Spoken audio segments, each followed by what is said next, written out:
দেখতে দেখতে কিন্তু শীত বিদায় নিয়ে নিয়েছে আর গরম পড়ে গেছে। আর এই গরমটা বিশ্বাস করেন সহ্য করার মতো না, অসহ্য এক ধরনের গরম। তো যাই হোক, এই গরমের মধ্যে কিন্তু এই ধরনের কাঁচকলা দিয়ে বড় মাছের একটা ঝোল রেসিপি যদি হয়, তাহলে দুপুরের খাওয়ার জন্য কিন্তু আর অন্য কিছু লাগে না, তাই না? হ্যালো এভরিওয়ান, কেমন আছেন সবাই? তো আজকে কিন্তু মজাদার একটা কাঁচকলার রেসিপি আপনাদেরকে দিব। প্রথমে কলাটাকে আমি হলুদ দিয়ে আর একটু লবণ দিয়ে হালকা সিদ্ধ করে নিব। এখন হচ্ছে মাছ ভেজে নিচ্ছি। আর মাছটাকে আমি সবসময় যেটা করি, লবণ, হলুদ আর মরিচের গুঁড়া দিয়ে সুন্দর করে ভেজে নিই। তো এই তো দেখেন, আমি মাছটাকে কিন্তু মচমচো করে ভাজবো না। আপনারা তরকারির মাছ কে কীভাবে ভাজেন কমেন্টে জানাতে পারেন। আমার আম্মুকে দেখেছি সবসময় একটুখানি আদা আর রসুন পেস্ট দিতে, আমার আবার সেটা ভালো লাগে না। এই জন্য আমি এইভাবেই সিম্পলি মাছটা হচ্ছে ভেজে নিই। তো পাতিলের মধ্যে হচ্ছে তেল দিয়ে দিব এখন, তার সাথে দিয়ে দিব পেঁয়াজ আর কাঁচামরিচ। পেঁয়াজ আর কাঁচামরিচ দিয়ে এখন এটাকে তেলের সাথে আমি সুন্দর করে ভেজে নেব। রেসিপিটা একদমই সহজ, কিন্তু আমি একটু ডিফারেন্ট স্টাইলে আজকে রান্না করছি। তো এখানে হচ্ছে আমি রসুন পেস্ট দিয়ে দিয়েছি।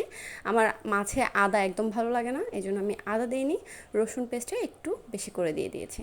তো রসুনটা বরফ ছিল, আমি একটু গলিয়ে ভেজে নিয়েছি।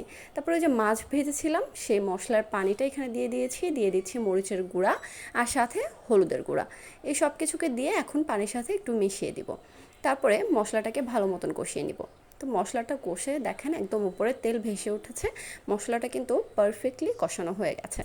এই মুহূর্তে একটা সজনে ডাঁটা দিচ্ছি। আসলে হয়তো ভাববেন একটা কেন, এখানে একটাই ছিল আমার ফ্রিজে, মানে ভুলে হয়তো বা থেকে গেছে, সে একটাকে ভাবলাম দিয়ে দিই। সাথে একটু টমেটো দিয়ে দিয়েছি একটা কুচি করে। তো এই টমেটো আর সজনেটাকে এই মশলার সাথে কিন্তু একটু ভালোভাবে কষিয়ে নিলাম। তারপর ওই যে সেদ্ধ করে রাখা যে আলুটাকে কিন্তু আমি একদম 50% থেকে 60% সিদ্ধ করে নিয়েছি। বাকিটা রান্নার মধ্যেই সিদ্ধ হয়ে যাবে। তবে আরেকটু কম সিদ্ধ করে নিলেই ভালো হবে, আমার সিদ্ধটা একটু বেশি হয়ে গেছে। তো কলাটাকে মশলার সাথে কষানোর শেষ, এখন একটু আলতো হাতে হচ্ছে নেড়ে দিতে হবে, নয়তো কলাটা ভেঙে যেতে পারে। তো এই পর্যায়ে ঝোলের জন্য দিয়ে দিচ্ছি পরিমাণ মতো পানি। পানির পরিমাণটা একটু বুঝে দিতে হবে, এখানে আপনারা দেখে বুঝতে পারছেন আমি কতটুকু পানি দিয়েছি। তো পানিটাকে অল্প এই জন্যই দিয়েছি যেন কলাটা গলে না যায়, যেহেতু আমি কলাটাকে আগে সিদ্ধ করে নিয়েছি। তো এই তো ঝোলটা ফুটে গেছে। এই পর্যায়ে আমি হচ্ছে ভেজে রাখা যে মাছগুলো সেগুলো দিয়ে দিব। তো ভেজে রাখা মাছটাকে আমি এখন সুন্দর করে বিছিয়ে দিয়ে দিচ্ছি। এখন আর কোনো কাজ নেই, একটু নেড়ে চেড়ে ঝোলের সাথে মাছটাকে আমি মিশিয়ে নিচ্ছি। এখন এই জিনিসটাকে কিন্তু একদম অল্প জালে ভালোভাবে জাল করে নিতে হবে।